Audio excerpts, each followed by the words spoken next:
अस्सलामु अलैकुम। क्या हाल है आप लोगों के? हाँ जी, कितने दिन रह गए पेपर्स में? आपने अभी तक भी नहीं गिनती की। ऐसे लोग खामोश हो जाएं, खामोश हो जाएं, आप भी खामोश हो जाएं जी। हाँ जी,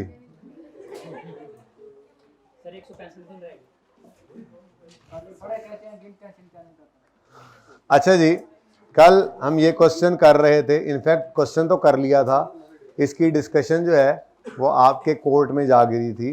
तो आप लोगों ने इस सवाल को लिखा घर जाके? इसका सोल्यूशन पढ़ लेते हैं, फिर अब टाइम नहीं वेस्ट करते इस पर, ठीक है? आप लोगों ने किया या नहीं किया, सोल्यूशन पढ़ के ज़रा मेरी तसल्ली हो जाएगी कि इससे भी गुजर गए। मामला क्या था? मामला ये था, 14 के अंदर भी ये गलती हुई थी और 15 में भी हुई थी। आपने IS 8 पढ़ा हुआ है। 15 की गलती तो 15 के साल में हम सही कर लेते हैं, बताने की ज़रूरत नहीं होती। लेकिन अगर 14 की गलती 15 में पकड़ी जाए तो 14 की फाइनेंशियल स्टेटमेंट्स जो हैं वो यूज़र के पास जा चुकी होती हैं। अब 15 के कंपैरेटिव में जब हम उसको लिखते हैं तो उसके टॉप पे लिखा करते थे रीस्टेटेड। और इनकम्स एक्सपेंसेस जो हैं उनमें मसला ये होता है कि वो हमारे पास 15 में अवेलेबल नहीं होते, बल्कि income expenses profit and loss account के अंदर क्लोज हो जाते हैं और वहाँ से उनका नेट रिजल्टेंट निकल कर वो भी रिटेन्ड अर्निंग्स में जाके क्लोज हो जाता है। प्रॉफिट एंड लॉस हमारे पास 15 में 14 का नहीं पड़ा होता, बल्कि 14 का प्रॉफिट जो होता है वो 15 के साल में अगर हमें ढूंढना पड़े तो वो रिटेन्ड अर्निंग्स में पड़ा होता है। जबकि बाकी एसेट्स लायबिलिटीज़ जो 14 वाले हैं, क्योंकि बैलेंस शीट के आइटम्स हैं, वो एज ऑन आगे भी मौजूद होते हैं, ठीक है ना? तो अब मसला ये था कि हमने 15 के साल की गलती में तो सिर्फ ये लिख दिया कि पहले तो सारी बातें मैंने कल लिखवा दी थी ना आपको कि ये डेवलपमेंट फेज़ है, इसको कैपिटलाइज करना है और 6 महीने की उस इक्विपमेंट की डेप्शन जो इस फेज से रेट करती है, वो सारी बातें हमने लिख ली थी। फिर एंड पे जाके हमने लिखा था कि accountant has wrongly debited all the cost to CWIP, now we will credit CWIP and debit the relevant accounts, ठीक है? ये बात हो गई। अब जब 14 के अंदर गए तो वहां पे भी जाके हमने ऐसे ही किया। हमने कहा जी रिसर्च फेज है, एक्सपेंस में जाएगा, कोई ट्रेनिंग है तो एक्सपेंस में जाएगा, डेप्रिसिएशन ऑफ इक्विपमेंट है तो वो भी एक्सपेंस में जाएगा, ठीक है? फिर अगली बात हमने वो डिस्कशन जो IS 38 वाली सीखी हुई है, जो लिखी थी, जो मैंने कल बोली भी थी, मुझे पता है आगे ICAP के सोल्यूशन में डिफरेंट तरीका हो सकता है, लेकिन बातें वही लिखी होंगी जो हमने बोली, तो तरीका अपना लें, बात पूरी लिखनी है, ठीक है? लेकिन टू द पॉइंट, प्रोफेशनल तरीके से जैसे सिखाया हुआ है, ठीक है ना? अच्छा, ये सारी बातें हमने लिख दी कि ये चीज़ एक्सपेंस इसलिए होनी है, रिसर्च फेज एक्सपेंस आउट होता है, फिर रिसर्च फेज के दौरान डेप्शन है अगर PPE की तो वो भी एक्सपेंस आउट होगी, ट्रेनिंग IS 38 प्रोहिबिट करता है कि उसको कैपिटलाइज करें, इसलिए भी एक्सपेंस आउट होगी, ये बात लिख दी।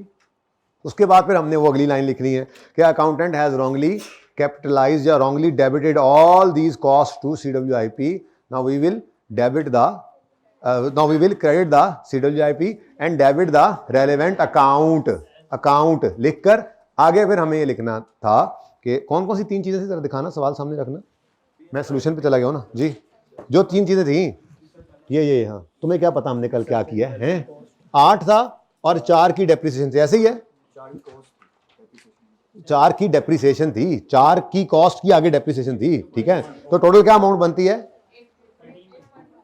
8.4। अब इसके बारे में हमने यूं लिखना था कि however research expense of 8 and 0.4 depreciation of equipment shall be debited to retained earnings, या यूं लिखना था कि the error of 2014 shall be corrected by restating financial statements of 2014, ठीक है?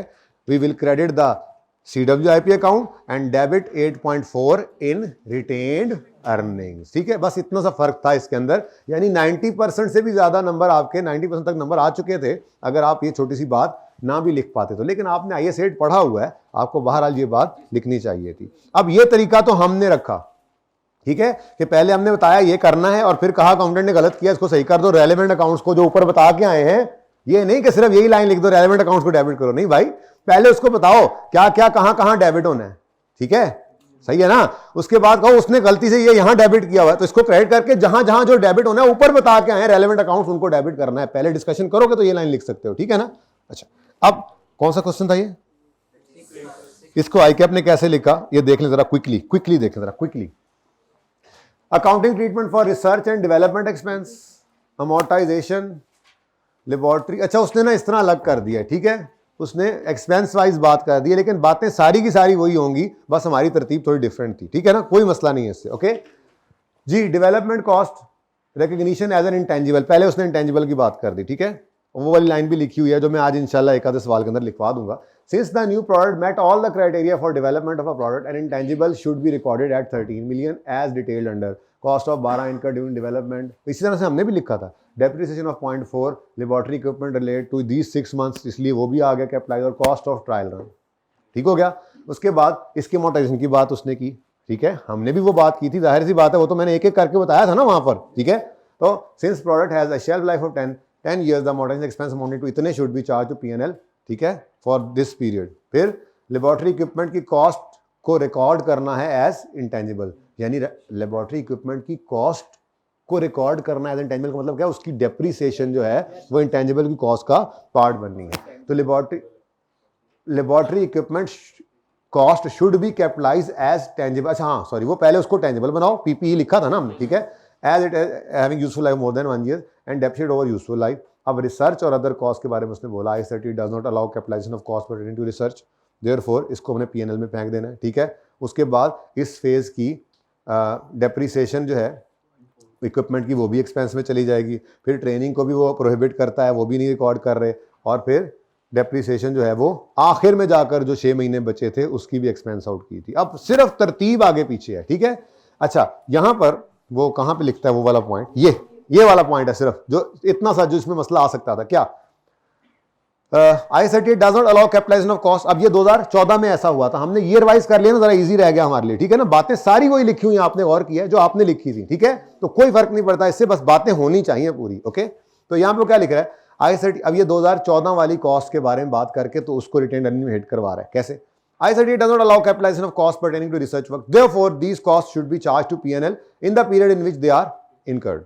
However, research costs of 8 million and development of research phase of 0.4 pertain to last year.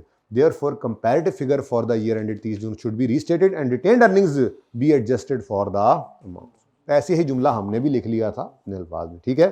तो घर पे जब आपने सोल्यूशन लिखा तो वही वाला लिखा जो मैंने कहा था, तो फिर बाद में यहाँ पर देखा तो वो तकरीबन क्या सारा ही वही लिखा हुआ था, बस तो उसकी थोड़ी सी तरतीब, इसने हमने ईयर वाइज डिस्कशन की है, इसने आइटम वाइज की हुई है, बस फर्क इतना सा है। ओके सही है।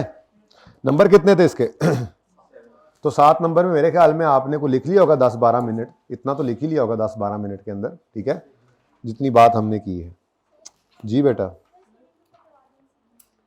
हैं इस AC को, अच्छा ये समझ नहीं आ रहा कि इस AC, जी करा दो पाए। और भाई हाइब्रिड वालों की हाल है, क्या हाल है। एंड वाला भाई जो बैठा होता है ना, आमिर भाई के ऑपोजिट साइड पर जो बैठा हुआ है, उस भाई को मुझे सर नजर ही नहीं आ रहा। अच्छा उसके बाद कौन सा था जी सवाल, बस यही था, बस हैं, रमजान पैकेज भी चल रहा है। R2 का होमवर्क ज्यादा करते ही नहीं, हम ज्यादा क्लास में काम करते हैं, ठीक है, एक एक सवाल हुआ करेगा होमवर्क के अंदर, इंशाल्लाह घंटे सवा से ऊपर होमवर्क नहीं जाएगा, आपके पास पूरा टाइम होगा हर हफ्ते के एंड पर रिवाइज करने का पिछले टॉपिक्स को भी।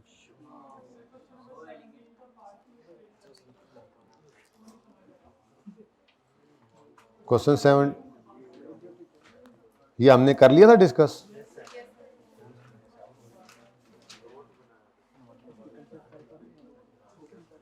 थ्री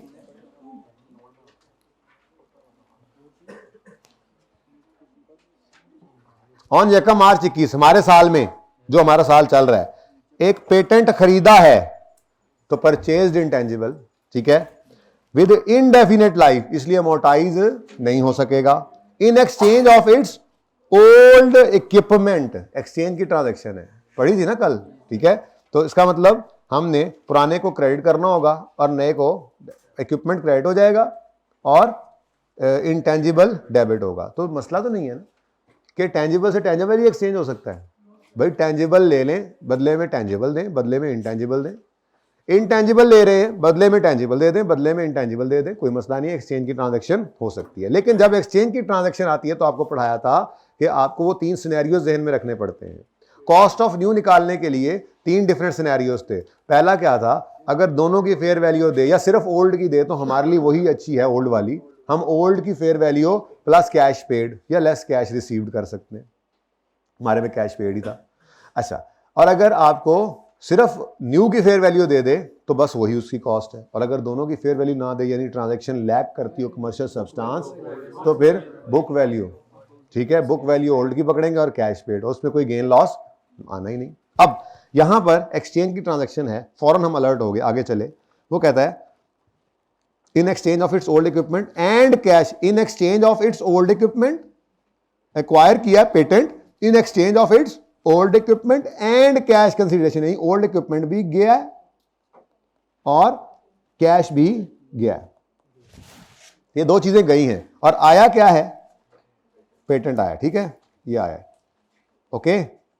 अब fair values of patent and equipment were 57 and, अब पेटेंट की फेयर वैल्यू 57 है और ये आने वाला एसेट, और जो पुराना ओल्ड जा रहा है उसकी कितनी है, जब दोनों की गिवन हो तो हमें क्या चाहिए, मैंने वो काट दिया था। अब 35 की cost, 35 fair value of old है प्लस कैश पेड कितना था, ये 25, तो 35 जमा 25 60 पर, फिलहाल आगे ना पढ़े तो 60 पर हमारा ये पेटेंट रिकॉर्ड होगा। यानी आप इंटेंजिबल की एंट्री करेंगे तो आप एंट्री करेंगे 25 जमा 35, थोड़ी देर अभी ना नोट करें, आगे नहीं ना पढ़ा, एक और चीज भी ऐड होनी है, ठीक है। तो ये कितना आ गया 60, ठीक है, और गया क्या है इक्विपमेंट, और उसकी कैरिंग वैल्यू गिवन है कितनी 30, और उसके बाद कैश भी गया है और वो कितना है 25। यहां तक को मसला है, मैंने कहा है कि आगे नहीं पढ़ा फिलहाल उसकी हद तक, इसलिए कहा नोट ना करो साथ, ठीक है। जितना अभी तक पढ़ा है उसके हिसाब से ये एंट्री बनती है, आप इसको जो है उससे इसका गेन लॉस निकाल सकते हैं यहां से, ठीक है। आगे बढ़े तो कहता है on the date of exchange equipment had, ये हो गया। AL believes that future cash flows will change as a result of this exchange, मतलब कमर्शियल सब्सटेंस है, अगर ना होता तो फिर वो ये शरारत कर सकता है, वो कभी यूं कह दे कि ये एक्सपेक्ट करते हैं कि ट्रांजैक्शन लैक्स कमर्शियल, वो कह रहे हैं ट्रांजैक्शन लैक्स कमर्शियल सब्सटेंस, अगर ऐसी कोई बात होती तो फिर दोनों की फेयर वैल्यू इग्नोर करते और ये 30 की कैरिंग वैल्यू पकड़ते और कैश पेड प्लस करते और 55 पे एसेट रिकॉर्ड कर लेते, कोई गेन लॉस ना आता, ठीक है, और सही है। लेकिन ऐसा नहीं हुआ क्योंकि वो कह रहे हैं कमर्शियल सब्सटेंस एग्जिस्ट करता है, ठीक है, कैश फ्लोज चेंज होंगे एज अ रिजल्ट ऑफ, यानी कि किसी एक को नफा दूसरे को नुकसान, ये होगा। अच्छा, ये तो होगा। AL incurred cost of 2 million for transferring of title of the patent to its name, इसका मतलब कैश में सिर्फ 25 नहीं, ये 2 भी पे किए, ये हुकूमत को पे किए, और ये 2 भी इंटेंजिबल की कॉस्ट में ऐड करने थे, तो ये आ गया टोटल काम। और गेन लॉस, गेन है लॉस है कितना 5 का। तो कल मैंने जब बात की थी तो बच्चों ने कहा था ये गेन आपने नहीं बताया, ये भी बताएं, तो फिर बता दें, ठीक है। अब हमने इसकी डिस्कशन करनी थी तो हमने ये कहना है कि पेटेंट जो है वो being a purchased intangible will be recorded at initially at its cost which is calculated as under, और आगे आपने ये 3 चीजें लिख देनी थी, या ऐसे भी लिख सकते थे recorded at its cost of 62 million bracket में ये फिगर, ठीक है, सही है। उसके बाद अगली बात आपने ये भी कर देनी थी, वैसे वो बेहतर है कि आप यूं लिख दें capitalize at its initial cost of 62, उसके बाद फिर एक एक करके इसको एक्सप्लेन कर दे ज़्यादा अच्छा है, ठीक है। उसके बाद अगली बात हमने क्या करनी थी कि एक्सचेंज ट्रांजैक्शन के अंदर जो गेन लॉस आया उसको P&L में लेके आना, बच्चों ने ये कहा था, ठीक है। तो ये सोल्यूशन देख लेने, देखने तो जी, मसला क्या था इसमें जी, इनडेफिनेट लाइफ है तो वो डिस्कशन करनी है ना, एंड पे तो सारी करनी है। इनडेफिनेट लाइफ है तो मोटाइज नहीं करेंगे, मोटाइज नहीं करेंगे तो फिर इंपेयरमेंट टेस्ट से लाजमी गुजारेंगे, ठीक है। मुझे इसे बता देना है कि इंपेयरमेंट टेस्ट से गुजारना है। अब डाटा नहीं है तो इंपेयरमेंट टेस्ट से गुजार नहीं सकते, लेकिन बता देंगे कि गुजारना है, ठीक है जी। अच्छा यार, बड़ा उधार इकट्ठा हो गया, 7 और 7A कल करने थे वो रह गए।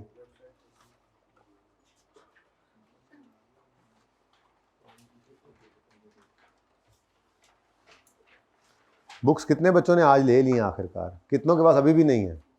चलें अब फिर आज आप आसपास से गुजारा करें, रोज़ ही इस पे ना टाइम लग जाता है बहुत। मैं सोल्यूशन यहीं पे, मैंने सोल्यूशन नहीं दिया था बच्चों को, वैसे एक मिनट बुला दें उनको, बुला दें उनको। कितने बच्चों के पास बुक नहीं है अभी? वो जब आ जाएंगे तो चलो कुछ कॉपीज हाइब्रिड में चले, कुछ तो करवा ही लेते हैं। मैं ज़रा ये मिटा दूँ, सोल्यूशन पे करते हैं। पेज नंबर मैं बाद में बताऊंगा, आप सोल्यूशन देख लेंगे, पहले चुप करें। अच्छा जी, इधर देखें प्लीज। बात ये हुई थी कि अगर लाइसेंस है, यानी कोई भी इंटेंजिबल है, और उस इंटेंजिबल की लीगल लाइफ है और उसमें एक्सटेंशन का ऑप्शन अवेलेबल हो, तो आपने एक्सटेंशन को लीगल लाइफ में ऐड कर देना है अगर मिनिमल कॉस्ट पर एक्सटेंशन हो रही हो। ठीक है, पॉज करें जरा। अच्छा जी, तो क्वेश्चन नंबर 7 है, we obtained a license for 2 years on 1 January 2012 by paying 100 million. It can be renewed for further 3 years for a period of 3 years by paying 60 million. अब 100 million के मुकाबले में, अगली बात अभी नहीं पढ़नी, ठीक है? अज्यूमिंग क्या, ये अभी नहीं पढ़ना, ठीक है ना? नहीं पढ़ना बोल रहा हूँ, फिर भी कुछ पढ़ी जा रहे हैं सेठ साहब। अच्छा जी अब मुझे बताएं 100 के मुकाबले में क्या 60 मिनिमल है? अगर 60 मिनिमल नहीं है तो फिर 2 साल ही लाइफ लेंगे हम, ठीक है? और दूसरे साल के एंड पे फिर देखेंगे कि क्या करना है। ओके, तो सवाल शुरू होता है जी। तो 1 जनवरी 2000 for the year ended, pass entries for the year. अच्छा, ये सारे ही कह रहे हैं तो हम भी यहाँ से शुरू करते हैं। फॉर द ईयर एंडेड, पहला साल जो हमारा 31 दिसंबर 2012 होगा, ठीक है? आगे फिर इसी तरह से चलते जाएंगे। फिलहाल तो हमने 2 साल की ही बात करनी है। तो 1 जनवरी 2012 पर आपने क्या एंट्री करनी है लाइसेंस खरीद कर? Intangible asset debit cash credit, कितने से? 100 से, ठीक है जी। उसके बाद आपने 12, 13, 14, 15, 16 हो जाएंगे 5 साल। उसके बाद आपने ईयर एंड पे आना है। तो ईयर एंड पे आपने डेप्रीसिएशन, अमोर्टाइजेशन करनी है। अमोर्टाइजेशन एक्सपेंस डेबिट और अक्यूमुलेटेड अमोर्टाइजेशन क्रेडिट कर देनी है, ठीक है? कितने से जी? 100 डिवाइडेड बाय 2, ये तो यहीं पे भी हो जाना था। 100 डिवाइडेड बाय 2, 50 और 50, ठीक है जी। बातें ना करते रहा करो यार, गुन गुन गुन गुन गुन लगे रहते हैं बेशरम।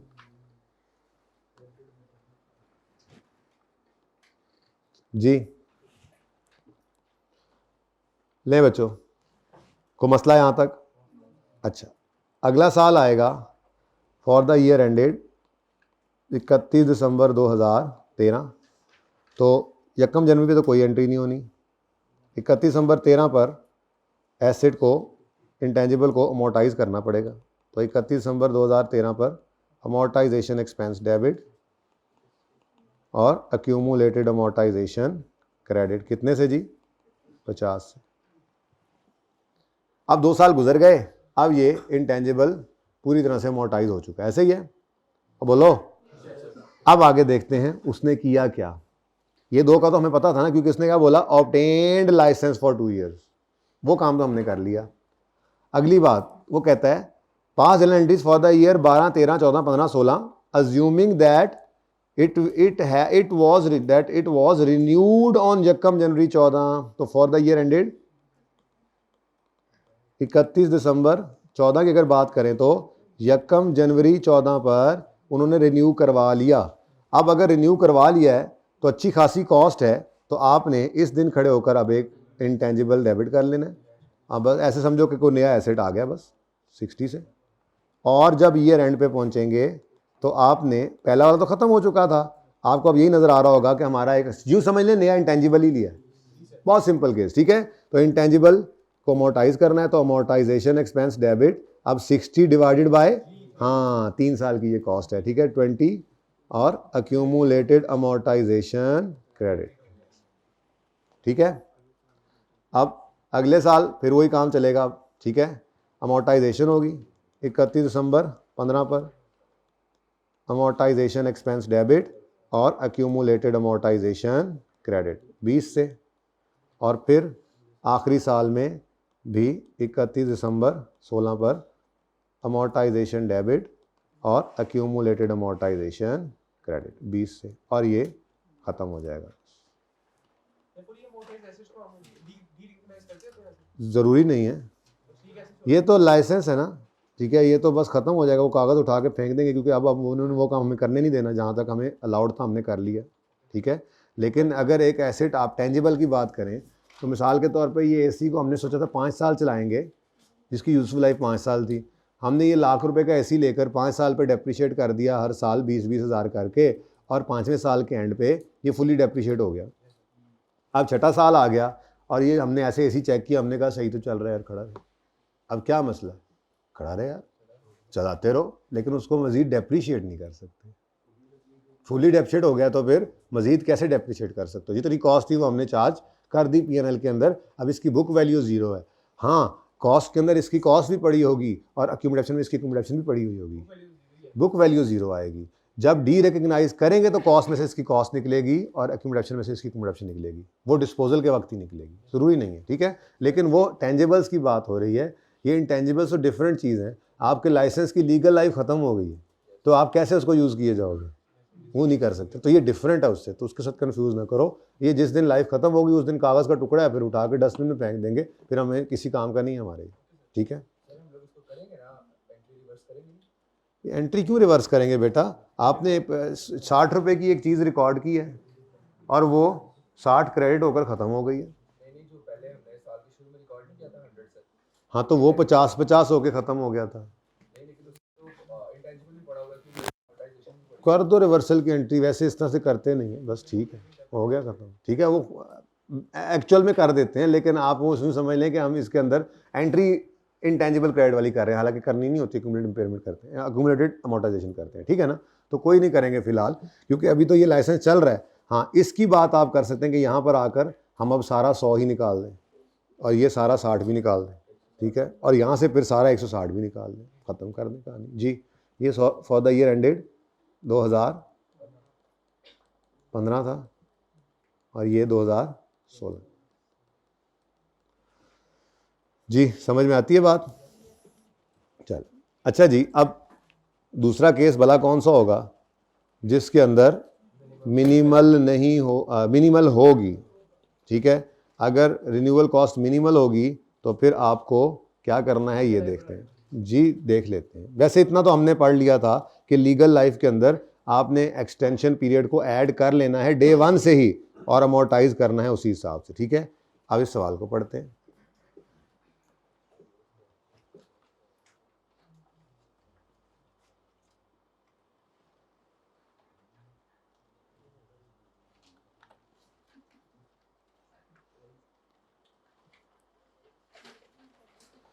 जी बच्चों,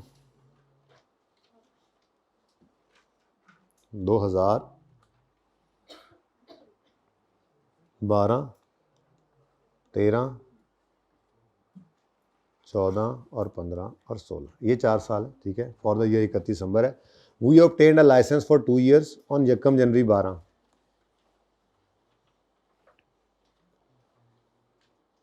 तो बाकी आगे छोड़ दें। We obtained a license for 2 years on यकम जनवरी 12 by paying 100 million.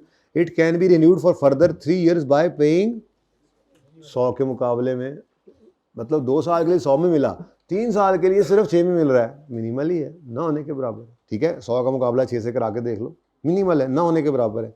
तो इसका मतलब आपने लाइफ 2 साल नहीं लेनी, आज ही खड़े होकर लाइफ जो है वो 3 साल रखनी है, ठीक है। 2 + 3 5 साल रखनी है। अब यकम जनवरी 2012 पर आपने जो इंटेंजिबल ख़रीदना है, यहाँ पे बच्चों ने चवलें मारनी है, ठीक है।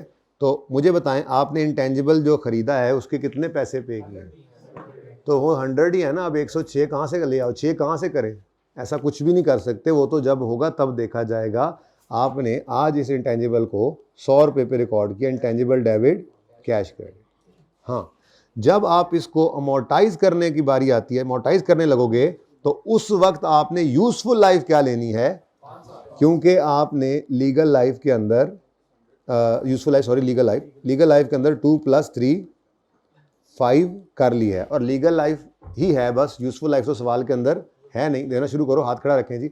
यूजफुल लाइफ तो सवाल में है नहीं, तो आपने अमोर्टाइज इसको किस पर करना है, 5 साल। किस पर करना है जी, 5 साल पर। तो 31 दिसंबर 2012 आएगा, तो amortisation debit, accumulated amortisation credit हो जाएगा।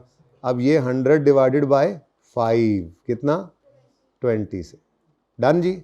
नेक्स्ट ईयर आएगा तो कोई और एंट्री नहीं है 13 में, लेकिन 31 दिसंबर 13 की शाम को अमोर्टाइजेशन करेंगे, अमोर्टाइजेशन एक्सपेंस डेबिट और एक्यूमुलेटेड अमोर्टाइजेशन क्रेडिट। कितने से जी, 20 से। ठीक है। 14 में उन्होंने क्या कहा है, अज्यूम करो इट वाज रिन्यूड ऑन यकम जनवरी 14। अब सबकी तवज्जो चाहिए, ये हैंड आउट जल्दी से ले ले ताकि मैं ये एंट्री करूं।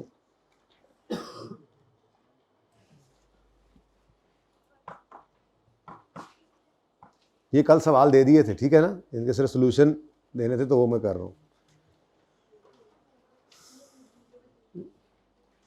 रख के देते, खुद ही लेते रहते हैं लोग। भाई अब कल नहीं दूंगा मैं हैंड आउट, इसमें टाइम बहुत ज़ाया होता है और वजह कोई नहीं है। अब देखो क्लास रोकी मैंने, उनको बताया, फिर वो कॉपी करके लाए। जी कितने बच्चे रह गए, कुछ बच्चे रह गए, कुछ रह गए, यानी कि हाथ नहीं खड़े किए थे उन्होंने। हाइब्रिड में भी कोई रहता है, 3-4 कॉपीज और कर लो यार, पहले बताते नहीं हैं लोग। अच्छा जी, अब यकम जनवरी को इन्होंने रिन्यू करवा लिया। अब यहाँ पे IAS 38 कहता है कि ये इतनी इमटेरियल कॉस्ट है कि आप जब इसको लेकर आओ तो डिस्टर्ब ना करो बाकी इंटेंजिबल को, इसको एक्सपेंस में डेबिट करके कैश क्रेडिट कर लो। कितना है, 6। और इससे फ़ायदा क्या होगा कि आपकी जो अमोर्टाइजेशन वगैरह चल रही थी वो बिल्कुल भी डिस्टर्ब नहीं होगी। तो amortisation debit, accumulated amortisation credit 20 से। ठीक है जी। आगे फिर कोई एंट्रीज नहीं है और अगले दोनों साल में आपकी यही अमोर्टाइजेशन की एंट्री होती चली जाएगी। ठीक है।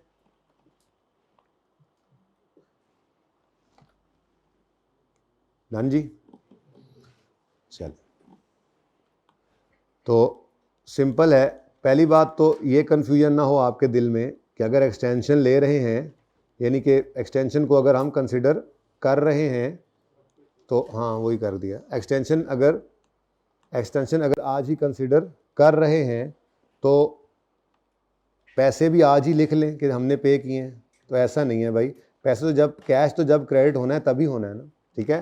तो बस आपने यूज़फुल लाइफ, यानी कि आप इतने ऑब्वियस होते हैं कि आप कहते हैं कि यार अच्छा लेट्स से वहाँ पे जाके आप रिन्यू नहीं करवाते तो वहाँ पर चेंज इन एस्टीमेट की तरह से बाकी की कॉस्ट भी एक्सपेंस आउट कर देना। ठीक है ना। लेकिन स्टैंडर्ड का ये कहना है कि अगर मिनिमल है तो आप करवा ही लेते होते हैं नॉर्मली। ठीक है। तो आप आज से ही इस इंटेंजिबल को लेकर चलें 5 साल के हिसाब से, और जब आप उस मिनिमल कॉस्ट को पे करके रिन्यूअल करवाएं तो उस मिनिमल कॉस्ट, क्योंकि वो एक ना होने के बराबर कॉस्ट है, उसको एक्सपेंस आउट कर देना। अपने इस इंटेंजिबल को, इसकी कैलकुलेशन को डिस्टर्ब मत करना। ठीक है। तो ये क्वेश्चन भी उधार थे। कौन सा, तो क्या एरर है, इसी साल है नहीं, आप 13 के एंड पे जाकर कहने लगे कि जी हमने रिन्यू करवाना ही नहीं है, तो बस ठीक है, फिर बाकी भी एक्सपेंस आउट कर देते सारा उसे। हाँ जाहिर सी बात है, एस्टीमेट था ना, अंदाज़ा था 2 साल बाद रिन्यू करवाएंगे, नहीं करवाया, गलती क्या है इसमें जी। यहाँ तक को मसला। अच्छा, अब दो बातें छोटी छोटी और भी पेंडिंग है। देखें जी, रेजिडुअल वैल्यू के बारे में आपसे बात नहीं हो सकी इंटेंजिबल की। आपको क्या करनी है बात रेजिडुअल वैल्यू की। रेजिडुअल वैल्यू तो टेंजिबल में पता ही है क्या होती है कि लाइफ के स्टार्ट में खड़े होकर हम ये अंदाज़ा लगाते हैं कि अपनी लाइफ के एंड पे ये इतने का बिक जाएगा, तो ठीक है रेजिडुअल वैल्यू आ गई तो कॉस्ट माइनस रेजिडुअल वैल्यू कर देंगे। सर मसला क्या है, मसला है टेंजिबल एसेट के केस में बस रेजिडुअल वैल्यू गिवन होती तो हम कहते थे हाँ जी ये हो सकती है, ये तो नॉर्मली मार्केट में आपको पता है बिकने वाली चीज़ होती है। लेकिन इनटेंजिबल के केस के अंदर स्टैंडर्ड बहुत मुहतात है, वो ये कहता है कि इनटेंजिबल की रेजिडुअल वैल्यू 0 है। इनटेंजिबल की रेजिडुअल वैल्यू क्या है, तो मिसाल के तौर पे आपके पास कोई आपके कंप्यूटर में सॉफ्टवेयर है तो नॉर्मली वो कितने का बिकेगा, जब आप नया सॉफ्टवेयर लाएंगे तो उसको आप अनइंस्टॉल कर देंगे और बस वो गया, नया आ जाएगा। सही है ना, नॉर्मली ऐसा होता है। तो स्टैंडर्ड कहता है कि इनटेंजिबल की रेजिडुअल वैल्यू 0 लेनी है, अनलेस, यानी सिर्फ उस सूरत में इंटेंजिबल की रेजिडुअल वैल्यू आप ले सकते हैं जब उसकी एक्टिव मार्केट एग्जिस्ट करती हो, यानी कि एक बाजार ऐसा मौजूद हो जहां पे जिस इंटेंजिबल की आप बात कर रहे हो उसकी खरीदो फरोख्त चल रही हो। ठीक है, पेटेंट वाले पेटेंट वाले पेटेंट वाले, कॉपीराइट 10 रुपए, कॉपीराइट, ऐसी ऐसी मार्केट हो। ठीक है ना जी, जहां पर आपके इंटेंजिबल्स ऐसे ट्रेड होते हो। बात समझ आ रही है? एक्टिव मार्केट हो।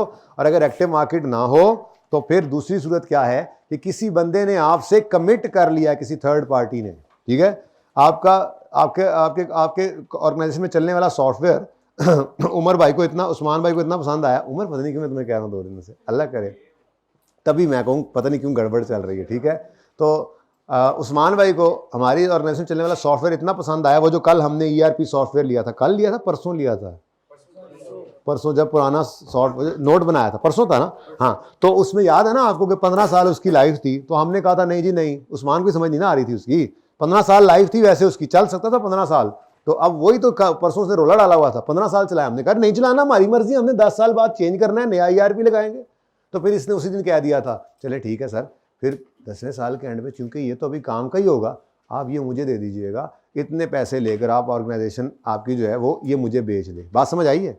इंटेंजिबल अपनी लाइफ के एंड पर इंटेंजिबल को कमिट कर रहा है, थर्ड पार्टी कमिट कर रही है कि मैं उसको लाइफ के एंड पे खरीद लूंगी आपसे। ठीक है, तो फिर ये रेजिडुअल वैल्यू है, जितने पैसे उसने कह दिए इसको, या तो एक्टिव मार्केट एग्जिस्ट करती हो या थर्ड पार्टी की कमिटमेंट हो तो वो रेजिडुअल वैल्यू आप ले सकते हैं, वरना सवाल में रेजिडुअल वैल्यू दे भी दे और ये 2 बातों में से कोई बात ना लिखी हो तो हमने रेजिडुअल वैल्यू दी हुई को भी इग्नोर करना है, उसको भी क्या कर देना है, 0। ये बात समझ आती है?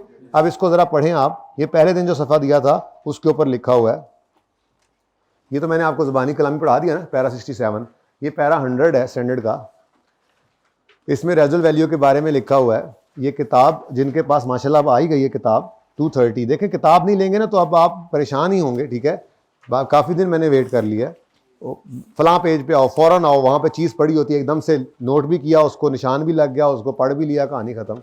अब पढ़ते पढ़ते ऐसे तो नहीं है कि हमने किसी एक तरतीब से चलना है, मैं तो करवाता भी हूँ आपके लिए थेरी कॉपी, लेकिन फिर चलते चलते यहाँ से कुछ छोड़ दिया और आगे चलेगा और फिर वहाँ से किस दिन आ गए फिर वो एक पॉइंट। अब ये सफ़ा तो मैंने पहले दिन पढ़ाया था, इसमें 2 डिब्बे ऐसे थे जो अभी भी पढ़े थे, मौका आने में पढ़ने थे, तो किताब आपको सुनना ज़रूरी है। ठीक है ना, तो क्या कहते हैं जी, पेज नंबर कौन सा बोला मैंने, 230 के ऊपर ये डिब्बा, इस डिब्बे के नीचे ये पढ़ लिया था ऊपर। ठीक है, residual value shall be considered as 0, residual value intangible की क्या लेनी है, 0, unless there is commitment by Usman, ठीक है, और देयर इज 10 रुपए 10 रुपए 10 रुपए वाली मार्केट। ठीक है ना, जहां पर खरीदो फरोख्त होती है इंटेंजिबल की। अगर इन दोनों में से कोई बात ना हो तो इंटेंजिबल की रेजिडुअल वैल्यू 0 है, दे भी देगा तो भी 0, यानी सिर्फ लिख देना रेजिडुअल वैल्यूज इतना, तो हम कहेंगे भाईजान उसने लिखा नहीं हुआ एक्टिव मार्केट है या नहीं है, ठीक है, या कोई कमिटमेंट है, इसलिए इसको क्या करना है, इग्नोर करना है। ओके, हाँ, ये थर्ड पार्टी थी ना, और कैसे बताऊं थर्ड पार्टी, हमारी ऑर्गेनाइजेशन है और उस्मान भाई आउटसाइडर हैं। हमारे पास जो ERP इंस्टॉल हुआ था वो 15 साल चल सकता था, हमने कहा हमने 10 साल चलाना है। वो जो शोर मचा रहा था परसों के सर मुझे समझाएं 15 है, हमने कहा यार हमने 10 साल चलाना है, 5 साल क्या करेंगे यार, हम उठा के फेंक देंगे, सर आप मुझे दे दीजिएगा 10 रुपए आपको। हाँ जी, तो यार वो भी थर्ड पार्टी है। ओके, ये समझ आती है बात। अब इसी तरह से एक और रिलेटेड बात है जो ज़बानी कलामी की थी आपके साथ, वो है revaluation model.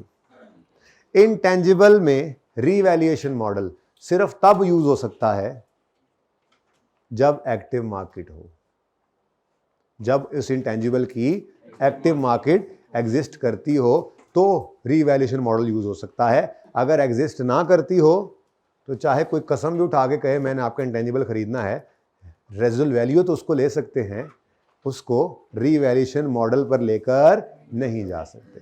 Is it clear?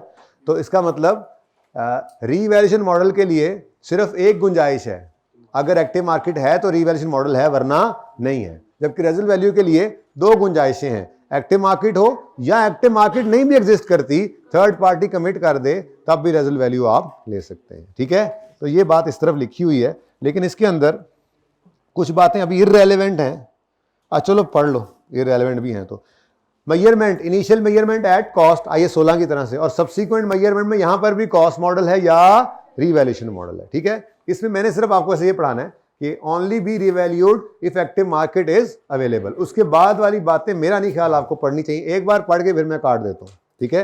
If no active market and valuer assigns value we will still not revalue. भाईजान एक्टिव मार्केट ही नहीं है, रिवेल करे यार, मैं बता रहा हूं ना, मैं तजुर्बाकार आदमी हूं, एक्सपर्ट हूं मैं। भाईजान एक्टिव मार्केट नहीं है तो नहीं है, ठीक है। If there is restriction on transfer और सेल, एक्टिव मार्केट है लेकिन मिसाल के तौर पे वो लाइसेंस है और हुकूमत ने कहा हुआ है आप बेच ही नहीं सकते, तो भाई फिर कौन सी एक्टिव मार्केट हमारे लिए फायदा की है जी? क्या है वो? ट्रांसफरेबल नहीं है, तब भी रीवैल्यू नहीं कर सकते। फिर अगर there was active market but now there is no active market, पहले थी अब नहीं रही, तो जो लेटेस्ट मार्केट वैल्यू थी बस उसी को ही आप अब उसी के ऊपर ही रखें, और उसको फिर आगे जो भी करें, मोटाइज करें, जो भी करें वो बाद में फिर यानी कि आप उसी पर रखेंगे, लेटेस्ट वाली पे, कॉस्ट पे फिर भी लेकर नहीं जाएंगे, ठीक है ना।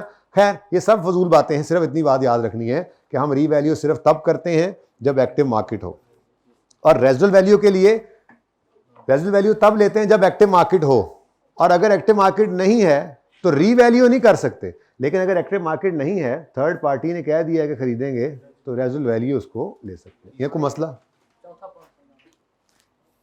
मैंने कहा था जरूरत नहीं है इसकी, लेकिन फिर भी मैंने बोल के समझाया है कि अगर रीवैल्यूएशन मॉडल पर पहले था, एक्टिव मार्केट एग्जिस्ट करती थी और अब नहीं रही, मार्केट खत्म होगी उसकी, उस इंटेंजिबल की, अब वो सेल परचेज नहीं हो रहा, तो आपकी जो लेटेस्ट रीवैल्यूड, अंग्रेजी लिखी है सिर्फ, उसको तर्जुमा बता रहा हूँ, समझा नहीं रहा मैं, और समझ आ जाती है पढ़ के, ठीक है। ये लेटेस्ट जो एक्टिव मार्केट पड़ी थी उसी को आप रख लें, अब ये आपकी आगे चलेगी, कॉस्ट पे नहीं लेकर जाना। लेकिन अगेन मैं अर्ज कर रहा हूं कि आपने याद सिर्फ ये रखना है बेटा, ठीक है, यहां से सिर्फ ये याद रखना है कि रीवैल्यूएशन मॉडल जो है वो सिर्फ तब लगेगा जब एक्टिव मार्केट हो, जितना कह रहा हूं उतना याद रखें, ठीक है। और रेजिडुअल वैल्यू 0 है unless there is commitment by third party और there is active market for sale, बस इसके अलावा याद नहीं रखना इसमें से कुछ, ओके, ठीक है।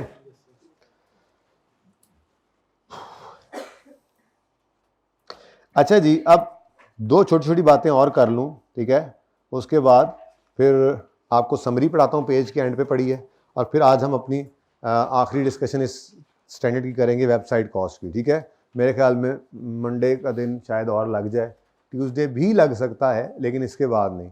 उसके बाद मैं सोच रहा हूँ, वैसे तो IAS 41 क्योंकि सर अदनान सफ़र पे हैं तो उनके बच्चों को भी साथ लेके चलना है, तो कोशिश यही है कि जो उनके लेक्चर्स की प्लानिंग होगी मैं उसके साथ साथ लेकर चलूँगा, उनको जूम मीटिंग करनी होती है ना, ठीक है।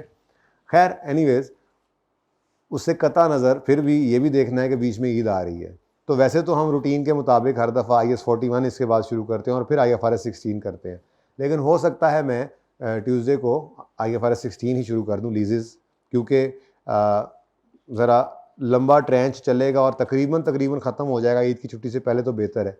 अगर एक हफ़्ता किया होगा IFRS 16 और फिर एक हफ़्ता छुट्टी करके बाद में आप आएंगे तो आप खुद को नहीं पहचान रहे होते, ठीक है, तो आप IFRS 16 क्या याद रहना है, तो ये थोड़ा सा चेंज भी मैं कर सकता हूँ। अब ये डिपेंड करता है, मैं 1-2 दिन सोचूंगा, अभी संडे में बल्कि सोच लूँगा इंशाल्लाह, तो मैं आपके साथ प्लान शेयर करूँगा। यानी कि अगर खुदा न खास्ता अभी भी कोई घर बैठा हुआ है ना इस तरह का कि IAS 38 तो आना नहीं है, तो IFRS 16 तो हर पर्चे में आपने देखा था आया हुआ है, ठीक है ना, तो वो तो अब आ ही जाए फिर, ठीक है।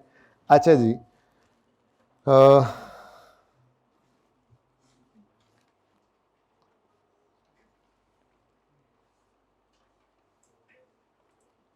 पास पेपर 4 मैंने मंगवाया है ना आपके लिए, वो तो क्विकली करना ही है, लेकिन उससे पहले ना हम थोड़ा सा डिस्कशन करते हैं। ज़रा इधर देखें जी, एक एग्जांपल है जनाब,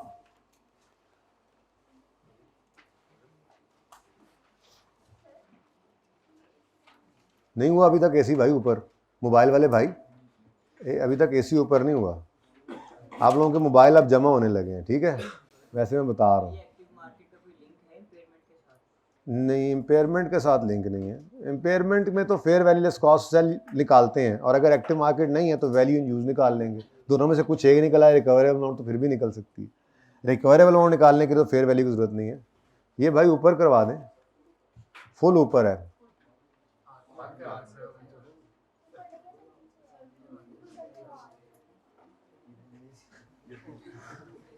हमें पता नहीं किधर जा रही है, अच्छा जी, एग्जाम्पल है, बात सुने जी, बात सुने, मोबाइल दिखाएं अपना, कोई दिखा दो यार, मैं को लैन लगा, वो वाला क्यों नहीं दिखाया?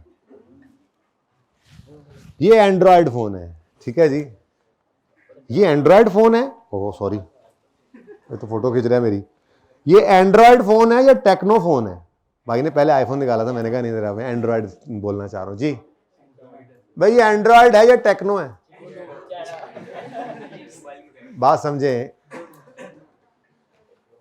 इसके अंदर एक सॉफ्टवेयर है जिसको एंड्रॉयड कहते हैं, जिस वजह से हम इसे एंड्रॉयड फ़ोन कह देते हैं, हालांकि ये टेक्नो है या सैमसंग है या जो भी हैं, ठीक है। ऐसे आईफोन के अंदर चलो वो तो iOS होता है, लेकिन ज़रा ये मशहूर ज़माना ऐसे ही ज़रा चलता है ना, एंड्रॉयड एंड्रॉयड एंड्रॉयड फ़ोन, ठीक है। अब कितने का लिया था ये? मिसाल के तौर पे 50,000 का ये मोबाइल था, जिसमें से इसके हार्डवेयर की कीमत 40,000 थी और 10,000 रुपये इसके अंदर वो सॉफ्टवेयर है उसकी प्राइस है, ठीक है। अब क्या ये भाई साहब जब खरीद कर लाएंगे तो ये यूं कहेंगे यार 40,000 का मैंने मोबाइल लिया और 10,000 का जो है वो मैंने एंड्रॉयड सॉफ्टवेयर लिया? ऐसा नहीं होता, ठीक है, क्योंकि ये एक ऐसा सॉफ्टवेयर है जो इसका जिसके बगैर ये चल ही नहीं सकता, ये इसका इंटेग्रल पार्ट था। तो हम अगर फाइनेंशियल स्टेटमेंट्स में इसको रिकॉर्ड करेंगे तो हम IAS 16 का PPE इसको कहेंगे और 50,000 पे रिकॉर्ड करेंगे, हालांकि 40 का हार्डवेयर प्लस 10 का सॉफ्टवेयर है। लेकिन हम ये नहीं करेंगे कि 40 का मोबाइल PPE में रिकॉर्ड किया हुआ हो और 10,000 का एंड्रॉयड सॉफ्टवेयर इंटेंजिबल में रिकॉर्ड किया हो, यहां तक को मसला। लेकिन इस मोबाइल को खरीदने के बाद भाई ने इसमें मिसाल के तौर पे कोई सॉफ्टवेयर करवाया, ऑफिस करवाया, ठीक है, और उस ऑफिस को पैसे देकर करवाया, अब ये भी एक सॉफ्टवेयर है, ठीक है। मिसाल के तौर पे इन्होंने 20,000 रुपये पे किए और इसमें ऑफिस 360 करवा लिया, मिसाल के तौर पे। अब ये 50 पर PPE में रहेगा और ये जो 20,000 रुपये का इन्होंने सॉफ्टवेयर इंस्टॉल बाद में खरीद कर किया है इसमें, और इसको पैसे देकर जो खरीदा, ये इनका एक इंटेंजिबल है और ये 20,000 का इंटेंजिबल सॉफ्टवेयर के अंदर, इंटेंजिबल्स के अंदर नजर आएगा। बात समझ आई है, ठीक है। इसी तरह से ये लैपटॉप है, ठीक है। इस लैपटॉप को जब आप लेते हैं तो इस लैपटॉप के साथ विंडोज आती हैं, ठीक है। अब विंडोज की कीमत भी इसके अंदर ही है, ठीक है। अब मिसाल के तौर पे ये 250 रुपये का लैपटॉप है और इसके अंदर 25 रुपये की विंडो है। तो हम ये नहीं करेंगे कि 225 रुपये को PPE लैपटॉप के अंदर, ये लैपटॉप तो PPE है ना, टेंजेबल है, ठीक है। तो इसको 225 को हम PPE के अंदर रखें और बाकी 25 को हम इंटेंजिबल में रखें, बल्कि हम 250 को PPE के अंदर रख लेंगे, पूरा 250। फिर अगर मैंने इस लैपटॉप के अंदर कोई सॉफ्टवेयर परचेज किया, मिसाल के तौर पे 60 रुपये का कोई लैपटॉप कह रहा हूँ, सॉफ्टवेयर परचेज करके इसमें इंस्टॉल किया जिसको यूज करना है, अब वो 60 का जो सॉफ्टवेयर है वो इंटेंजिबल है क्योंकि वो बाद में आया। जो आपके हार्डवेयर का हिस्सा बन के आया, जिसके बगैर वो हार्डवेयर चल ही ना सके, तो वो हार्डवेयर का पार्ट ही समझा जाता है, उसको आपने उस हार्डवेयर के साथ ही कैपिटलाइज करना है। ये AC के अंदर बत्तियां जल रही हैं, इसमें भी छोटा मोटा कोई सॉफ्टवेयर होता है जिससे ये फिगर, ये जो डिजिट्स दिखा रहा है, लाइट्स दिखा रहा है, ठीक है। तो ये सॉफ्टवेयर इसके अंदर जो है, इसको भी अलग से जो है वो कोई ना पे करके लाते हैं हम अलग से, नॉर्मली ना, जो हमें पता होता है इसका, ठीक है। ये भी, इसकी भी कॉस्ट जो है उसी के अंदर शामिल है और हम पूरे AC को ही रिकॉर्ड करते हैं, ना कि हम AC को PPE में और इस छोटे से सॉफ्टवेयर को इंटेंजिबल में रखें। बात समझ आती है? तो ये एग्जाम्पल ऐसे ही एक लिख लेते हैं ताकि आपके पास रैकेट में आ जाए। लैपटॉप जो कि एक हार्डवेयर है, ठीक है जी, हार्डवेयर, होमवर्क नहीं लिख रहा मैं, ये क्या है?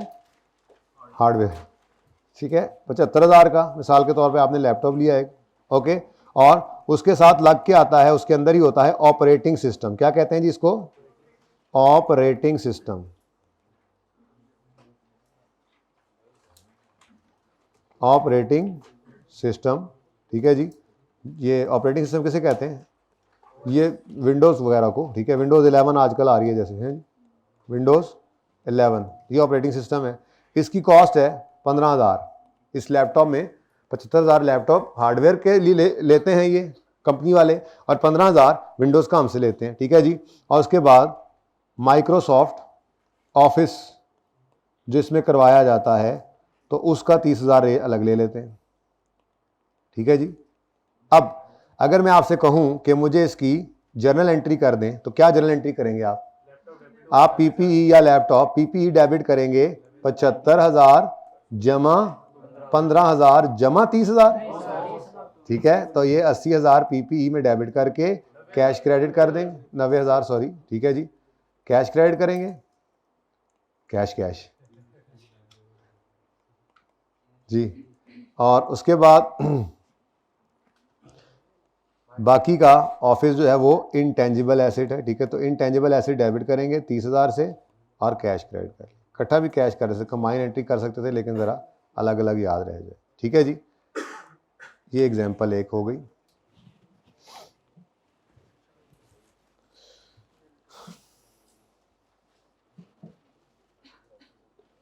जी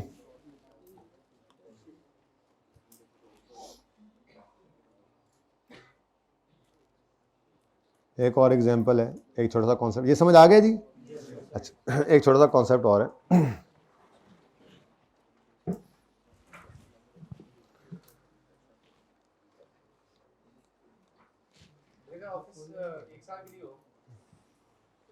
तो फिर बेटा फिर एक्सपेंसिव बना लेना अगर पूरा साल इस्तेमाल हो जाना है तो। अगर पूरा साल नहीं इस्तेमाल हो फिर प्रीपेड है। अगर आपका ईयर एंड और उसका ईयर एंड सेम नहीं है तो बेटा अगर आज यकम जनवरी और आपने आज ही खरीद लिया इसको 31 दिसंबर तक का है तो फिर आपके साल में पूरा एक्सपेंस बन जाएगा। वी परचेज्ड पार्टली डेवलप्ड, कोनी वो 2-4 दिन में सेट हो जाएगा बच्चे। वी परचेज्ड पार्टली डेवलप्ड, अब तसल्ली हो जाएगी ना इसको, R&D हैं। ये क्या मतलब, रिसर्च एंड डेवलपमेंट हमने खरीद ली, ये कैसे हुआ? मैंने आपको उस दिन अर्ज किया था, ये बात भी मैंने कर दी थी कि गोरमे वाले करेला कोला पे काम कर रहे थे कि उन्होंने सोचा हमसे तो ये ना हो पाएगा, तो नेक्स्ट कोला वालों को पता लगा तो उन्होंने आके कहा कि आप नहीं, वो कोला है ना, वो केक की बात कर लेते हैं, चलो आपके केक सैंडविच को भी ले लेते हैं दूसरी मिसाल में, ठीक है जी। तो नेक्स्ट कोला वालों ने आकर कहा गोरमे वालों से कि भाईजान आप सुना है करेला कोला बना रहे थे, बनाने का सोच रहे थे, बड़ा काम चल रहा था, बड़ा शोर मार्केट में चल रहा था, और फिर एकदम से खामोशी छा गई है। गोरमे ने कहा यार हमारा ना कोई इंटरेस्ट नहीं है, हम जो है ना करेला कोला नहीं बनाना चाह रहे। अब मूड चेंज हो गया सेठ साहब का ना, सेठ साहब का मूड चेंज हो गया। तो नेक्स्ट कोला वालों ने कहा ठीक है यार आप ऐसा करो, आप ये मिसाल के तौर पे 90 रुपये के अंदर जो है ना आप हमें ये R&D 90 मिलियन में मिसाल के तौर पे आप हमें बेच दो, ठीक है। काम हुआ पड़ा होता है उस पर, हम बनाएंगे इसको। अब डेवलप्ड परचेज हमने की है, डेवलप्ड शुदा वो कागज कुगज पकड़ा देंगे ना कि ये काम ऐसे ऐसे हुआ है, रिसर्च हुई, सारा कुछ उन्होंने पलंदा ही, ठीक है। जो खर्चा उनका हुआ था उन्होंने कहा यार हमसे पकड़ो, और सारे जो वर्किंग हो चुकी है, जो सारा आपने जो आप तक रिसर्च डेवलपमेंट की सारी आप हमारे वाले कर दो, ठीक है। तो we purchase partly developed R&D for rupees let's say ऐसे 90, 100, 150 कुछ भी, ठीक है, फॉर रुपीज 150, लेकिन इसके अंदर रिसर्च 100 थी और डेवलपमेंट 50 थी। अभी ये काम यहाँ तक पहुँचा था, डेवलप पता नहीं अच्छी थी बुरी थी हमारी बला से, ठीक है। हमने उनको जाकर कहा नेक्स्ट कोला वालों से कि यार आप ये 150 पकड़ो और ये आप हमें दे दो। उन्होंने कहा ये। अब मेरा सवाल, जो आपने R&D खरीदी है, ये R&D में R को आप एक्सपेंस करेंगे और D को कैपिटलाइज करेंगे? हाँ, परचेज्ड R&D जो है, चाहे वो रिसर्च थी चाहे वो डेवलपमेंट थी, यानी कि आप IK पे सवालों में भी देखोगे ना, आपको धोखा देने के लिए ऐसे अलग अलग करके देगा। अगर कभी आपने R&D परचेज की है तो R हो या D हो, आपने एक क्रॉस लगा देना अलग अलग पे और टोटल को पकड़ना है और उसको कहना है कि जी ये हम करेंगे कैपिटलाइज, ठीक है। एक बात ये हो गई। फिर जब नेक्स्ट कोला वालों ने इसके ऊपर इसको खरीद लिया तो खरीदा किस लिए है? ताकि इस पे मजीद काम करके करेला कोला फाइनल करें, ठीक है। तो इन्होंने फर्दर आफ्टर दिस परचेज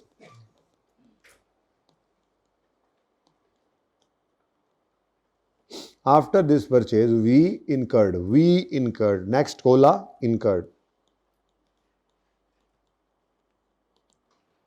कुछ हमने भी अब रिसर्च पे लगाया, ठीक है, रुपीज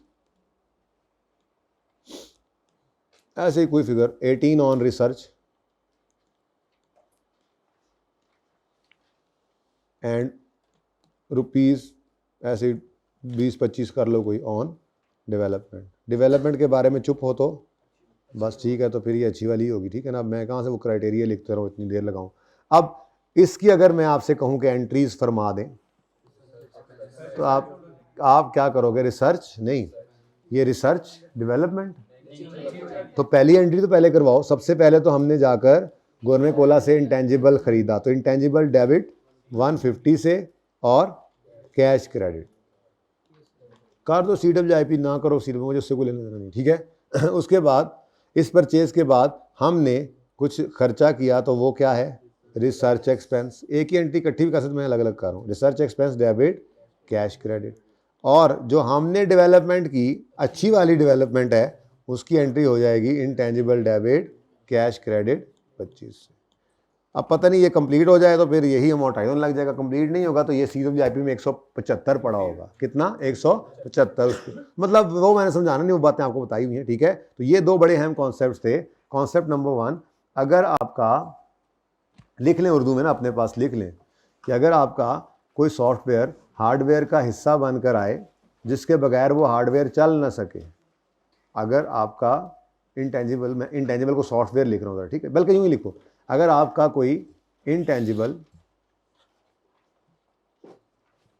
आपका अगर कोई इंटेंजिबल PPE का हिस्सा बनकर आए जिसके बगैर PPE चल ना सके, जिसके बगैर PPE चल ना सके, तो ऐसे इंटेंजिबल को आपने PPE का पार्ट बनाना है, ठीक है जी। उसके आगे एग्जाम्पल आ जाएगी आपकी, ठीक है। उसके आगे ये लिखना नहीं है, मतलब मैं कह रहा हूँ कि जी खुद सोचो और लिख लो, समझा तो दिया ही है। कहाँ पे फंसे हो वैसे? तो ऐसे इंटेंजिबल को आपने PPE की कॉस्ट का पार्ट बना के कैपिटलाइज करना है, ठीक है। यानी इंटेंजिबल नहीं रखना।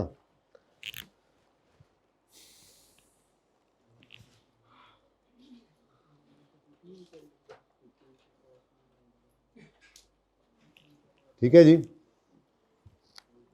अब आए जरा पास पेपर 4 को देखते हैं।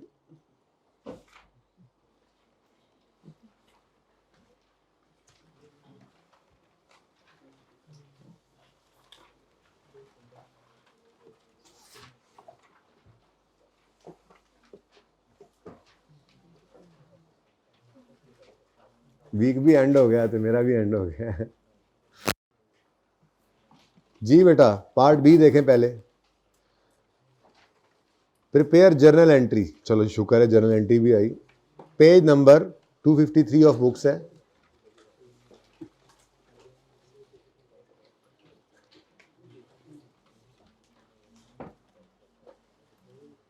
क्लास का टाइम कब तक है? पार्ट 2 नहीं शुरू करना आपने? हाँ तो कोई बात नहीं, अगला भी 50 मिनट्स का बन जाएगा। कर दे पार्ट 2 शुरू।